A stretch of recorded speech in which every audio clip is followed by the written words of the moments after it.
a minute I was over there.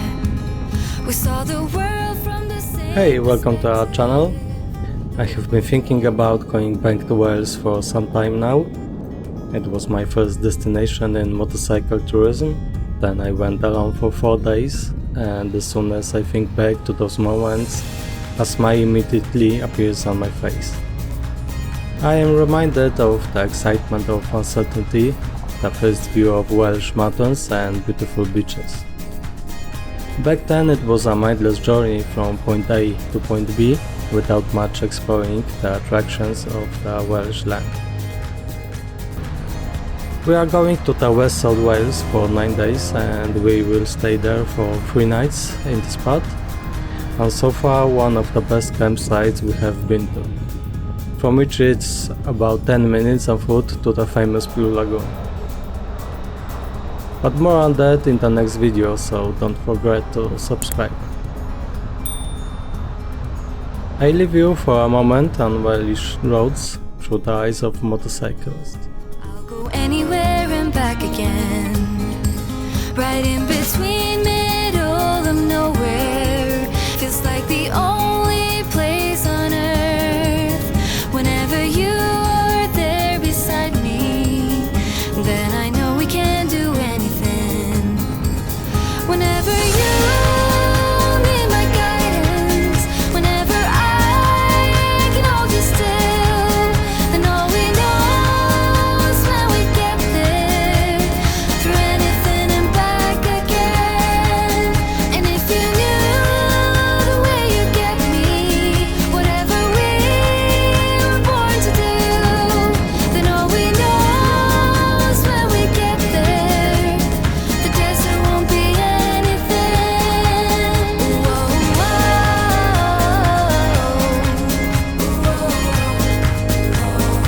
We get quite fast and lively with small slowdowns in the form of traffic jams and light repairs. We reach after less than 5 hours from Aylesbury, and after the same time you will arrive departing from West London to Pembroke.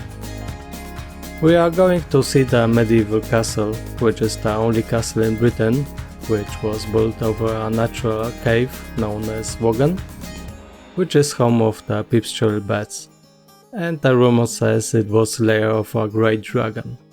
In July 2021 in Wales there were still quite strong restrictions related to the pandemic, and we had to book tickets before arrival, and we paid about £8.50 per person.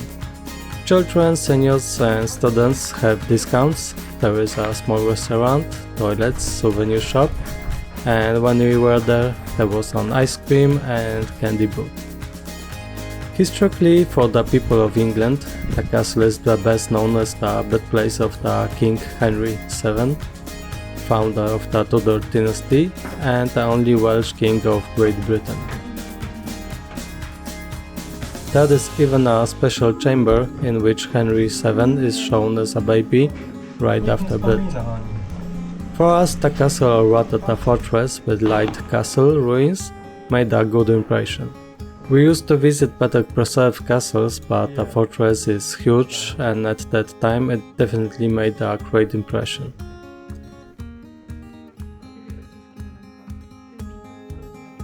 After leaving the castle, we can go towards the center, then turn and go towards to the bridge, next to which we will find the statue of Henry VII, and a small pub outside where we can eat with a great view. We take advantage of the weather and go in the opposite direction to, in my opinion, one of the most interesting beaches in Wales, Skrinkle Haven Beach. Anyway, you will see for yourself.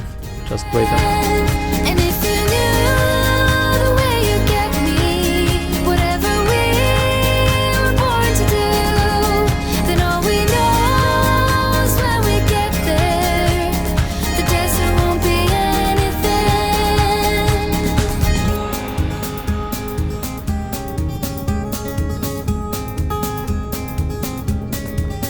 I don't have plans for the future, but now I know that you'll be there. The only one thing that matters. I'll go anywhere and back again.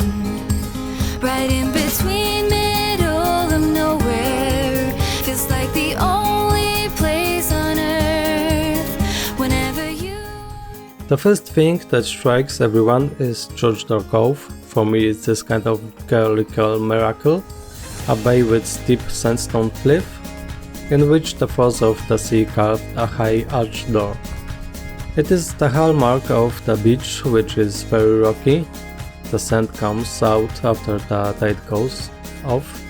It is the hallmark of the beach, which is very rocky, and the sand comes out after the tide goes off. There is a hostel above the beach with restaurant and on the other side campsite. And everything is owned by the YHA, which is a charity that provides accommodation for young people. It is definitely worth your interest if someone wants to take a weekend getaway. I will leave the details to this place in the description under the video. On the other side is Skrinkle Haven Beach. The beaches are separated by a small limestone cape.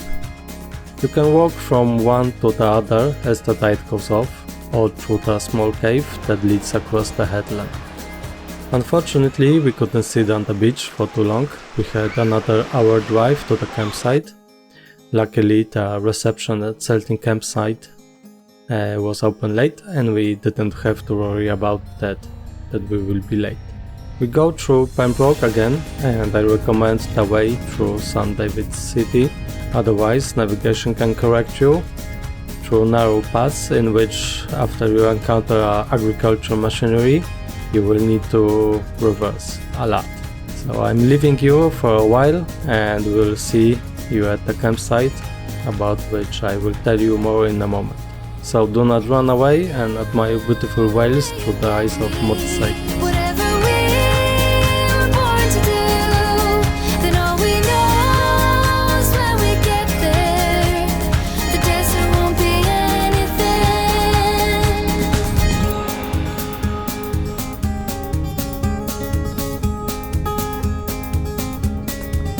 I don't have plans for the future, but now I know that you'll be there.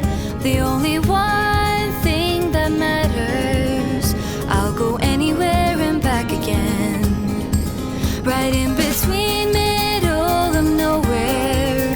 Feels like the only place on earth. Whenever you're there beside me, then I know we can do anything. Whenever you need my guidance, whenever I can hold you still, then all we know is when we get there, through anything and back again. And if you knew the way you get me, whatever we were born to do, then all we know is when we get there, the desert won't be anything. Whoa,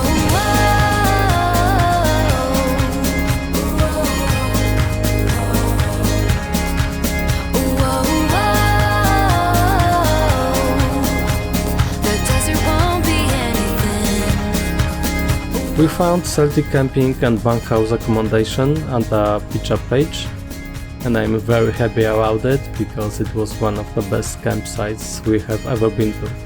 Showers are clean, good pressure and hot water.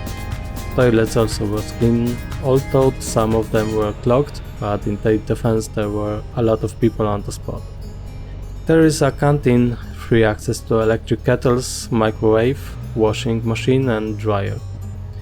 You can make fires on the grass, but you can hire fire pits and buy wood and kindling.